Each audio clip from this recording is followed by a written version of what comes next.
gara gara kalbu urupsa salib sof nama dibu sakata ilale no furgufe gufta jalala kinna kisatafe kanafu abai walin dabarsine kanafu arjalali ke hinkorini kanafu labi kudola nasif kenira kanafu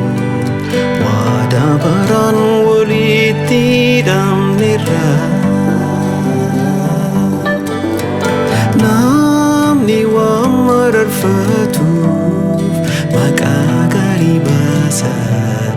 tuttushee miidhagsee masoodhaan moggaasa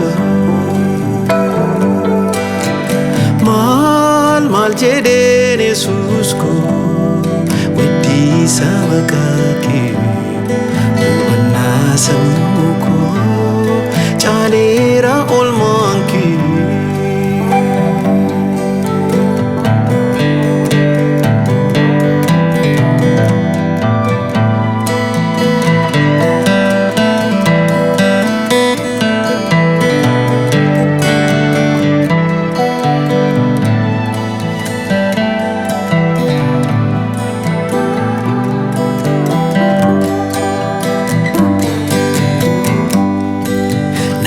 yerodhaaf nama siqata sinsinni numnaan ni sassaabata taariu jaallatis yoo darbee darbaa jaalalli nama waa mana qaba jaalalli kee anaaf gooftaa amana hin qabu araarri kees bara baraan mararteen koo boroo boroo anarratarada Yesuus moo Yesuus koo jedheen si jajadha namni waan mararfatuuf maqaa gaarii baasa tuttushee miidhagsee madoodhaan moggaasa jedheen Yesuus koo weddisa maqaa kee hubannaa sammuu koo caaleera oolmaan kee namni waan mararfatuuf maqaa gaarii baasa tuttushee miidhagsee masoodhaan moggaasa maal jedheen Yesuus koo weddisa maqaa kee hubannaa sammuu koo caaleera oolmaan kee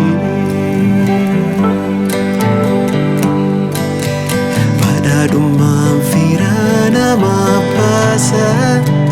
namni foonis kan qabuuf shubbisa ati garuu gooftaa namaan addaa xinnaaf guddaa araaraan sassaabda badhaadhummaan firaa namaaf baasa qabuuf shubbisa ati garuu gooftaa namaan addaa xinnaaf guddaa araaraan sassaabda xinnaaf guddaa araaraan sassaabda xinnaaf guddaa araaraan sassaabda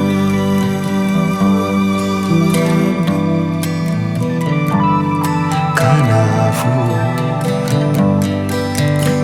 bu'aaf ba'ii waliin dabarsine kanaafuu arras jaalalli kee hin gorrine. Kanaafuu laphee guddoo guddaa siif kenneera. Kanaafuu waadaa baraan walitti hidhamneerra.